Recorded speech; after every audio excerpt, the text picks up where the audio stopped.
Iespējas iesaistīties pilsoniskās sabiedrības aktivitātēs ir dažādas. Un tās ir pieejamas ikvienam no mums neatkarīgi no etniskās izcelsmes, dzimuma, vecuma vai jebkuriem citiem apstākļiem.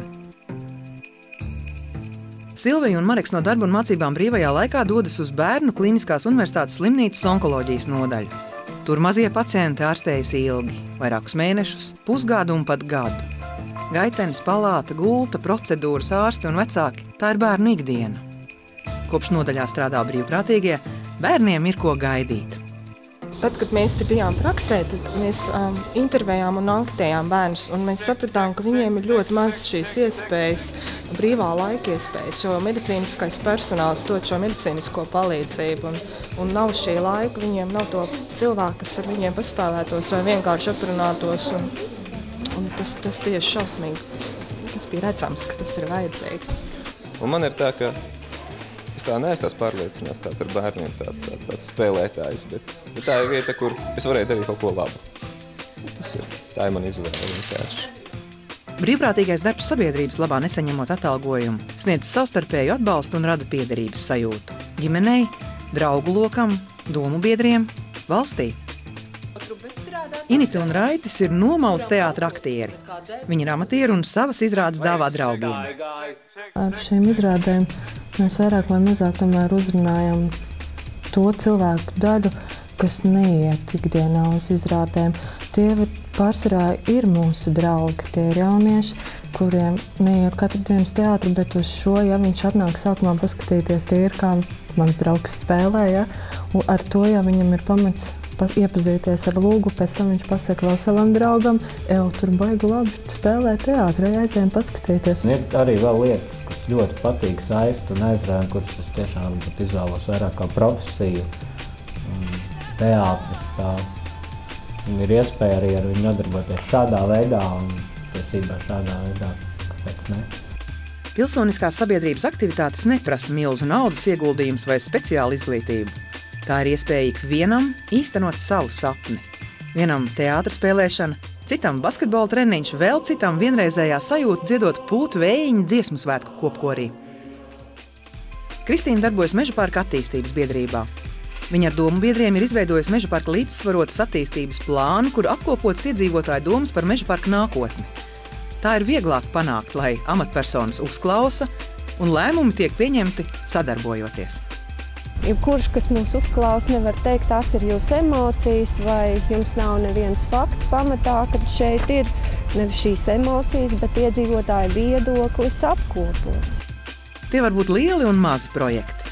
Kopā ar kaimiņiem ierīkot bērniem pagalmā smilšu kasti, iesaistīties pagasta attīstības plāna apspriešanā, vai kā nevalstiskās organizācijas pārstāvim piedalīties valsts sekretāru sanāksmēs. Arī tā ir pilsoniska sabiedrība. Aizstāvot savas intereses, nevalstiska organizācija aizstāv sabiedrības intereses. Labus valdības un pašvaldības lēmumus rada sabiedrības līdzdalība. Vītola fonds un Vilis Vītols katru gadu piešķir stipendijas studentiem no trūcīgām ģimenēm.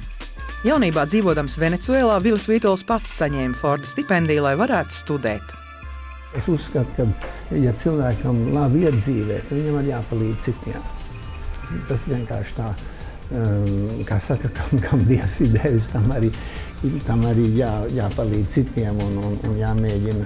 Nevar jau viens pats tikai priekš sevis kaut kādu rūpēties. Mēs dzīvojam cieši līdzās un mums katram tepat līdzās ir kāds, kam nepieciešams atbalsts. Pilsoniskā sabiedrībā pastāv dažādi līmeņi filantropija.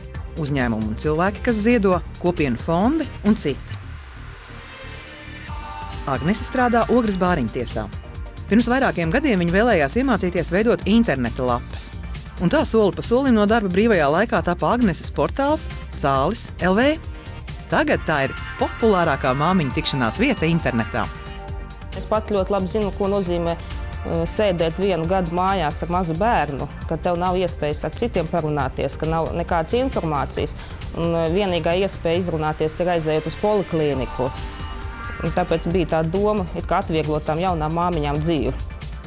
Māmiņu portāls internetā, makšķernieku biedrība vai kulinārijas pulciņš novada dāmu klubā. Interešu grupu daudzveidība ir neizsmeļama, un līdzdalība tajā daudziem no mums ir ļoti svarīga. Invalīdu klubs Apērons vēlas, lai sabiedrība labāk iepazītu cilvēkus ar īpašām vajadzībām. Viņi stāsta autovadītājiem, kāpēc nevajag novietot automašīnu stāvvietās, kas domātas cilvēkiem ar īpašām vajadzībām. Autostāvvietu akcija norisinājās vairākos etapos.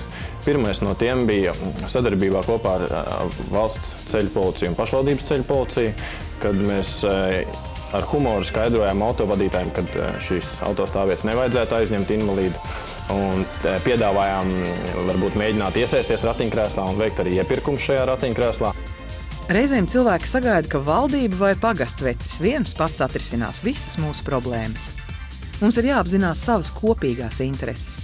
Jāiesaistās nevalstisko organizāciju vai interešu grupu darbā un kopā ar valsts vai pašvaldību iestādēm jārisina sev svarīgus jautājumus. Apvienotiem spēkiem ir nākotne. Mūsu valstī tiek izstrādāta pilsoniskās sabiedrības attīstības stratēģija, un tās mērķis ir stiprināt pilsonisko sabiedrību visās tās izpausmēs. Stratēģija būs politisks dokuments un ietvers konkrētus priekšlikumus, lai veicinātu sabiedrības līdzdalību un dažādu sadarbības formu attīstību. Pilsoniska sabiedrība ir katra sabiedrības pārstāvja iespēja ietekmēt mūsu dzīves kvalitāti.